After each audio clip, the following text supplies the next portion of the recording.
Selamat datang di Didi TV, sebuah kanal pribadi yang mengajak kita semua memahami tentang diri kita sebagai makhluk ciptaan Tuhan yang paling sempurna. Secara keseluruhan, kanal ini memuat bahasan ringan tentang keterkaitan antara bahasa, literasi, karakter, kebudayaan, dan peradaban.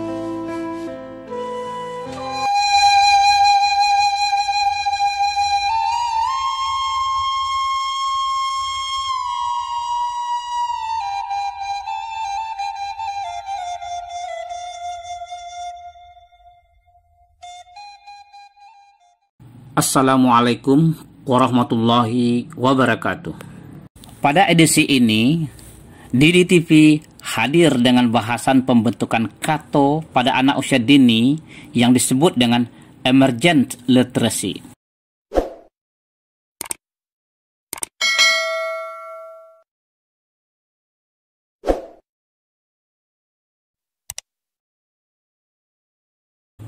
Seperti yang telah kita simpulkan pada beberapa edisi sebelumnya, literasi adalah kemampuan seseorang memaknai atau memberikan makna atau menciptakan makna terhadap simbol-simbol yang dilihat, dibaca, dan didengar, serta dirasakan. Simbol-simbol tersebut bisa berupa tulisan, gambar, grafik, tanda-tanda, bunyi, dan gejala yang terdapat di alam semesta.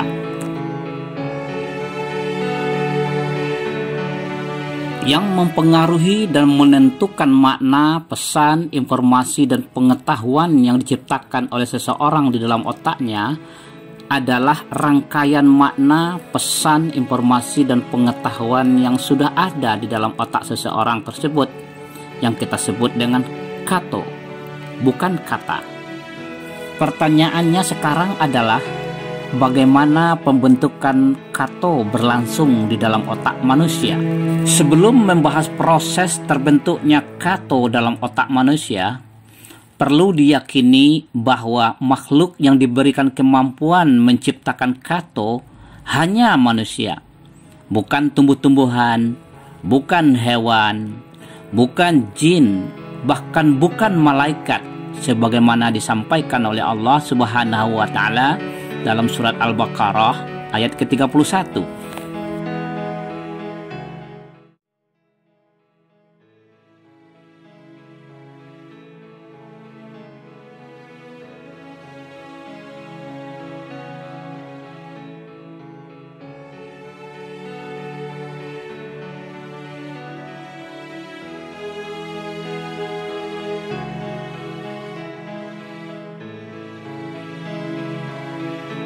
Dan dia mengajarkan kepada Adam nama-nama benda-benda seluruhnya.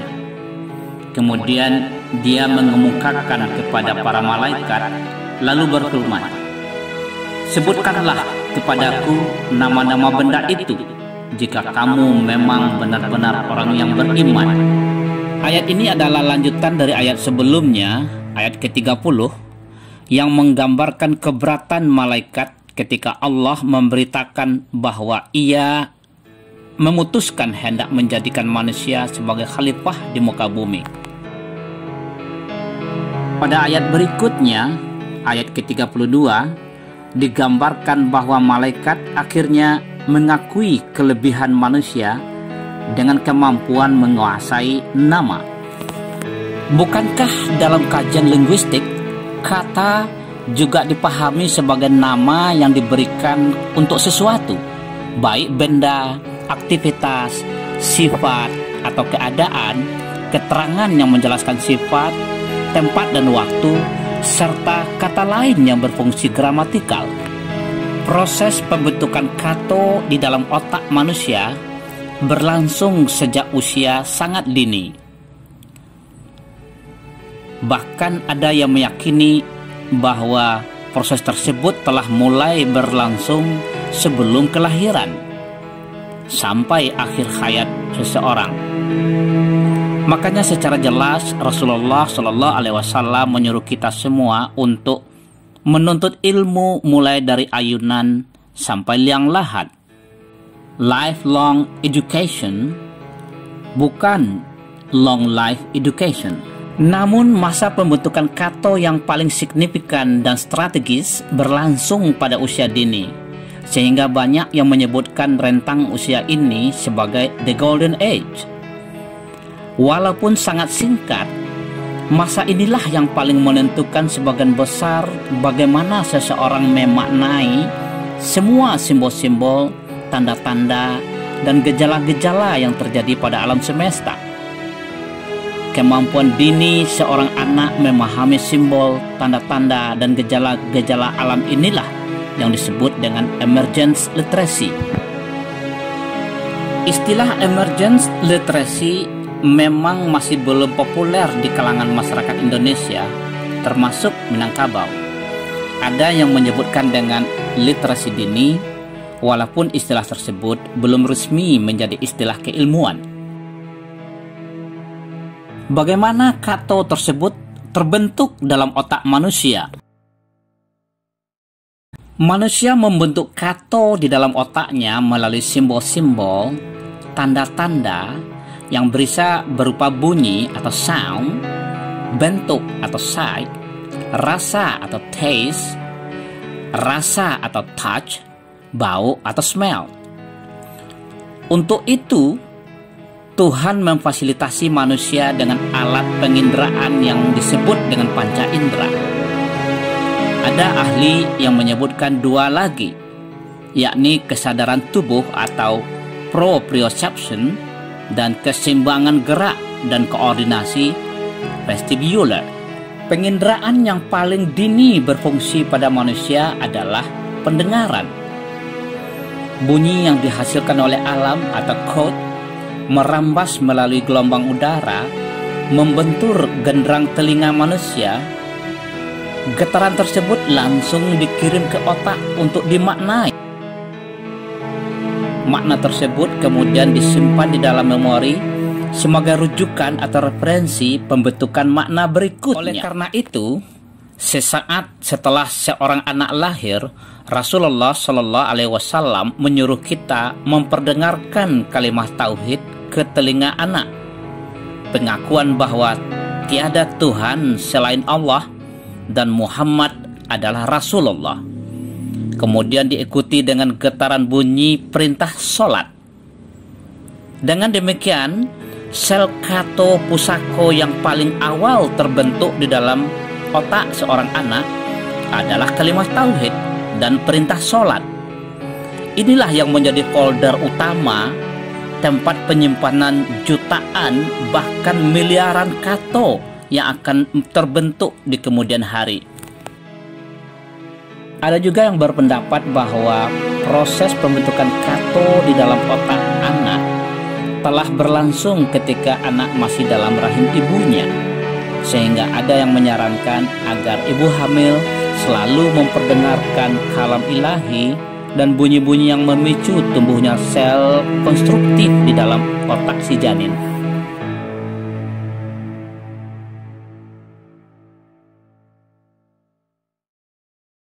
Ketika fungsi pengenderaan anak sudah mulai optimal, berikanlah kesempatan sebanyak-banyaknya kepada mereka untuk mendengar getaran bunyi yang dapat memperkokoh dan memperdalam goresan kalimat tauhid dan perintah sholat yang telah digoreskan oleh seorang anak di dalam otaknya sesaat setelah ia lahir.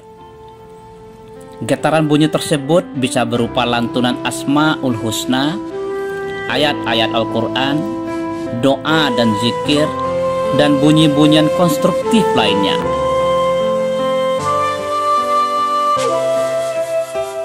Perlu diingat bahwa Tuhan Allah tidak bisa divisualisasikan dalam bentuk apapun. Kita hanya bisa mengenal dan memperkenalkannya melalui sifat, asma, atau nama-nama yang merupakan atribut yang menjelaskan keagungannya. Dalam khazanah Keminangkabauan, nenek moyang kita mempraktikkan tradisi berdendang, bakaba, mendongeng, dan menjujai kepada anak menjelang tidur. Selama masa tertidur, otak seorang anak terus bekerja membangun sel kato baru yang simbol, kode, dan tanda-tandanya ia dengar dari ibunya. Inilah momentum terbentuknya karakter, akhlak, mental, budi pekerti, moral, dan istilah-istilah lain pada seorang anak. Topik ini akan dibahas pada edisi tersendiri.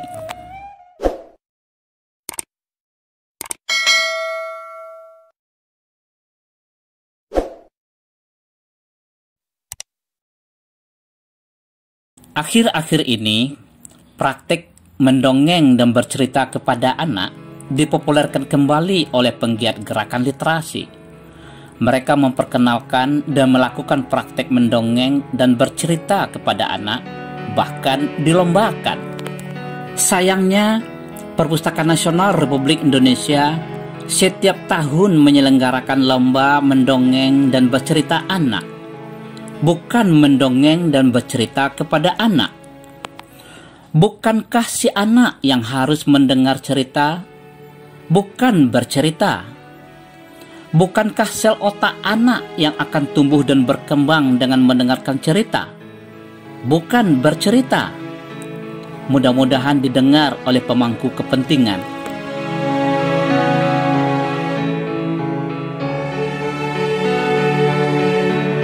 Temuan para ahli membuktikan bahwa anak-anak yang memiliki tingkat emergent literacy baik akan tumbuh dengan perkembangan literasi yang semakin lama semakin baik seiring dengan pertumbuhan usianya.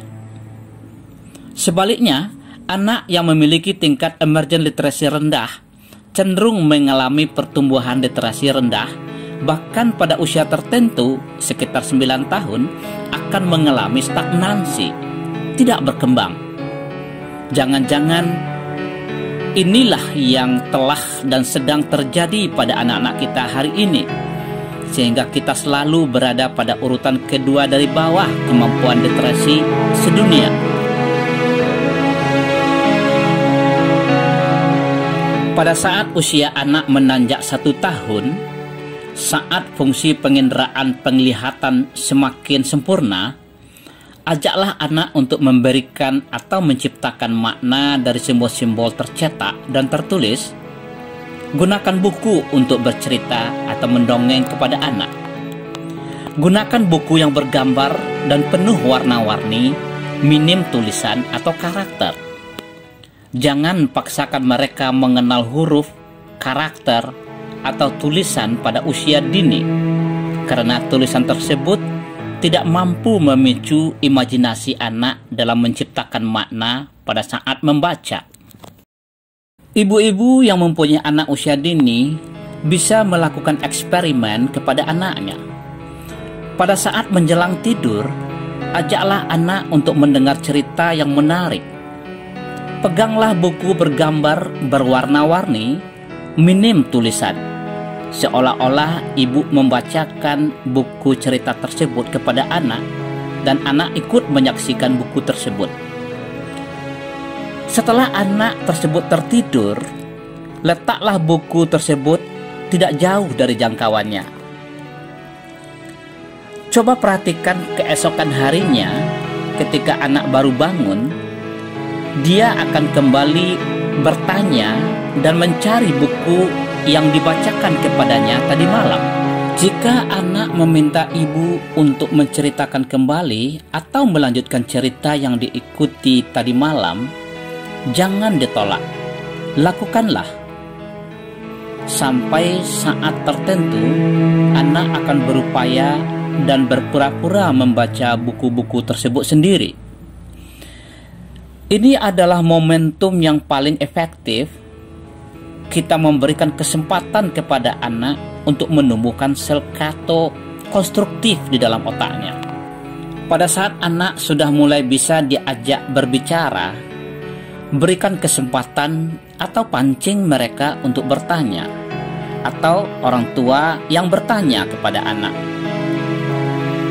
Semua pertanyaan anak harus dijawab dengan cerita atau sekurang-kurangnya dengan uraian, sehingga terjadi dialog yang sangat intensif antara orang tua dengan anak.